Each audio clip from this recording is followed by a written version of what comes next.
안녕하세요 어르신들. 시작하기 전에 말씀드릴 게 있어요. 오늘 말씀드릴 내용은 공부 목적으로 준비한 것이고 실제 투자나 금융 결정은 꼭 은행이나 증권회사 직원분과 상의하신 후에 하시기 바랍니다. 혹시 옛날 생각 한 번씩 나시죠? 예전에는 짜장면 한 그릇에 500원 하던 시절도 있었죠.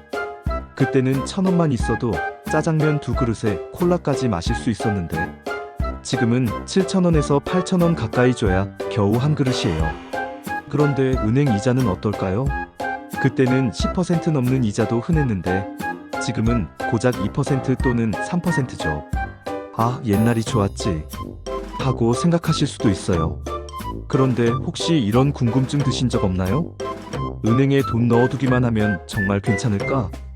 오늘은 우리가 매일 만지고 쓰는 이 돈이 시간이 지나면서 어떻게 달라지는지 마치 옆에서 이야기하듯 쉽게 풀어드릴게요. 먼저 인플레이션이라는 말부터 알아볼까요? 어려운 말 같죠? 사실 정말 간단해요. 인플레이션은 그냥 물건값이 점점 비싸지는 것이에요. 옛날에 우리가 가지고 있던 돈으로는 지금 같은 걸 살 수 없잖아요. 바로 그거예요. 예를 들어볼게요. 할머니께서 손자에게 용돈을 주실 때를 생각해보세요. 1990년에 10,000원이면 많이 놀 수 있어 하셨던 할머니가 지금도 손자에게 10,000원을 주신다면 손자는 영화표도 못 사겠죠. 돈의 양은 똑같은데 살 수 있는 게 확 줄어든 거예요. 이게 바로 돈의 가치가 떨어진다는 뜻이에요. 마치 우리가 들고 있는 돈이라는 그릇은 그대로인데 그 그릇에 담을 수 있는 음식이 점점 줄어드는 것 같아요.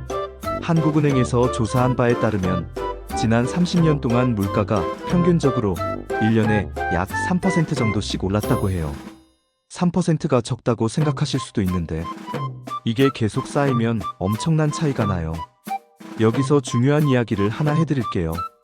은행에서 이자를 3% 준다고 해보세요. 물가도 3% 올랐다면 3%에서 3%를 빼면 0%죠. 즉, 이자는 받았지만 실제로는 늘어난 게 없는 거예요.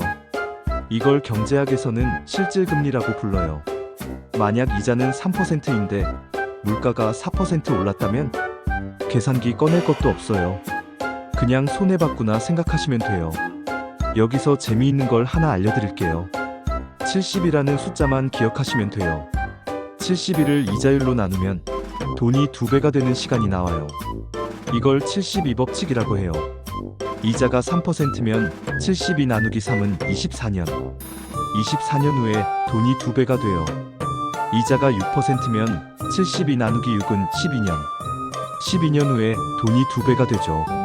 그런데 이 법칙이 물가에도 똑같이 적용돼요. 물가가 3%씩 오르면 24년 후에는 모든 물건값이 2배가 되는 거예요. 지금 10,000원짜리 물건이 20,000원이 되는 거죠. 많은 분들이 이렇게 생각하세요. 그래도 이자가 높으면 좋은 거 아냐? 반만 맞는 말이에요. 1970년대 미국에서는 은행 이자가 10%가 넘었어요. 와, 높죠? 그런데 그때 물가는 15%씩 올랐답니다.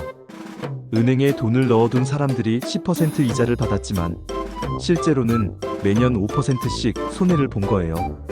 보이지 않게요. 예금만 하면 안전하다고 생각하시는 분들도 많아요. 맞아요. 원금은 안전해요. 그런데 그 돈으로 살 수 있는 것들은 점점 줄어들 수 있어요. 마치 금고에 넣어둔 쌀이 그대로 있는 것 같지만 밖에서는 쌀값이 계속 오르고 있는 것처럼요. 그럼 우리는 어떻게 하면 좋을까요? 먼저 지금 상황을 솔직하게 봐야 해요. 요즘 은행 정기예금 이자가 평균 3% 정도예요. 물가는 올해 2.6% 정도 오를 거라고 해요. 계산해보면 실제로는 0.4% 정도밖에 안 남는 거죠. 아주 조금이에요. 모든 돈을 예금 통장에만 넣어두지 마시고 조금씩 나눠서 다른 곳도 써보세요. 국고채는 나라에서 보장하는 거라 안전해요. 물가 연동 채권은 물가가 오르면 이자도 같이 오르는 신기한 상품이에요. 은행 특판 상품도 가끔 나오는 좋은 조건 상품들 눈여겨보세요. 국민연금이나 퇴직연금 받는 시기도 이런 걸 보고 결정하시면 좋아요. 물가가 빨리 오르는 시기라면 일찍 받아서 다른 곳에 활용하는 것도 방법이거든요. 너무 복잡하게 생각하지 마세요. 그냥 물가도 같이 봐야 한다는 것만 기억하시면 돼요. 오늘 이야기를 정리해 볼게요. 첫째, 우리 돈은 시간이 지나면서 살 수 있는 것이 달라져요. 이게 바로 인플레이션이에요.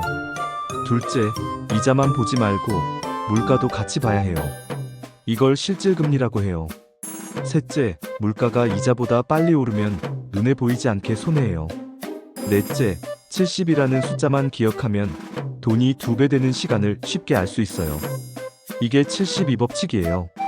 돈을 그냥 놓아두는 것도 하나의 방법이에요. 하지만 그 선택이 어떤 결과를 가져오는지는 알고 계시는 게 좋겠죠?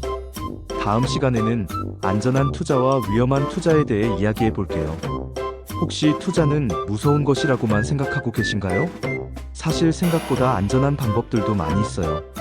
돈에 대해 하나씩 알아갈수록 더 현명한 선택을 할 수 있어요. 오늘 배운 내용을 자녀분들이나 주변 분들과도 이야기 나눠보세요. 다음 주에 또 만나서 편안하게 이야기해요. 오늘 영상이 도움이 되셨다면 구독 버튼과 좋아요 버튼 한 번씩 눌러주세요. 어르신들의 관심과 응원이 더 좋은 영상을 만드는 힘이 됩니다. 건강하세요.